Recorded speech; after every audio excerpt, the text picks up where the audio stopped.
West Bengal Mountaineers and Trekkers Confederation এবং Canning mountaineering club এর উদ্যোগে সল্টলেক স্টেডিয়ামের রাধানাথ সিকদার তেনজিং নোরগে ভবনে রক ক্লাইম্বিংয়ের ওপর একদিবসীয় এক কর্মশালার আয়োজন করা হয়েছিল। এই অনুষ্ঠানেরই বেশ কিছু মুহূর্ত ধরা পড়েছে আমাদের ক্যামেরায়। আমাদের জেন জেড, জেন ডি, নানান রকমের চিন্তাভাবনা, যে সমাজের মধ্যে যে পরিবর্তন এসেছে, আমাদের রক ক্লাইম্বিং চিন্তাভাবনার মধ্যেও কিন্তু এটা এসছে প্রযুক্তির উন্নয়নের সঙ্গে সঙ্গে। আমাদের 65 সালে যেভাবে আমরা রক ক্লাইম্বিং কোর্স করতাম, শুরু করেছিলাম, আজকে 25 সালে এসে আমরা যদি একই ভাবনায় থাকি তাহলে আমরা প্রাচীন হয়ে যাব, আমরা পিছিয়ে যাব।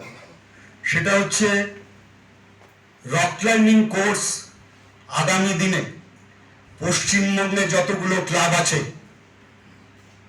সরকারিভাবে লিখিত 84টা ক্লাব রক ক্লাইম্বিং কোর্স করায়, রেজিস্টার্ড 114টা ক্লাব। গাইড মাস্টার যারা অপোজিটে থাকেন তাদের আমরা বলি গাইড। এখানে কিন্তু কেউ গাইড মাস্টার কেউ জ্ঞান দিতে যান না।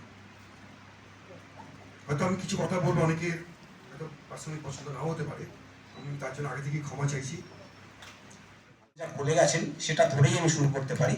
সেই ধরনের ইকুইপমেন্টসগুলো দেখাতে পারলে সেটা মনে হয় তাদের পক্ষে ভীষণভাবে গ্রহণযোগ্য হবে, এবং সেইটা আমাদের সবসময় মনে রাখতে হবে যাতে আমরা সহজে তার অ্যাপ্লিকেশনগুলো বোঝাতে পারি। যে রান্না করতে পারে না, সেলফ কুকিং কবে শিখবে? আপনি ওই 4 দিনের রক ক্লাইম্বিং কোর্স নতুন জিনিস ইমপ্লিমেন্ট করতে হবে। তার জন্যে মেন্টাল প্রেশার হবে, ফিজিক্যাল প্রেশার হবে, লজিস্টিক প্রেশার হবে। আমরা অনেকেই এই রিস্কটা নিতে চাই না। এই তো দিব্যি চলছে, কি করে যে হবে হয়তো আগামী বছর, তার প্রিপারেশন 3-4 বছর আগে থেকে চলছিল। কোন প্ল্যাটফর্ম থেকে হবে সেটা সময় মতো অ্যানাউন্স হবে। প্রথম পর্যায়ে শুনেছেন আমাদের 65 সাল থেকে আমাদের ইতিহাস, আমাদের পূর্বসূরীরা অনেকেই বলেছেন, পূর্বসূরী কেন রাজা বলেছেন। এখন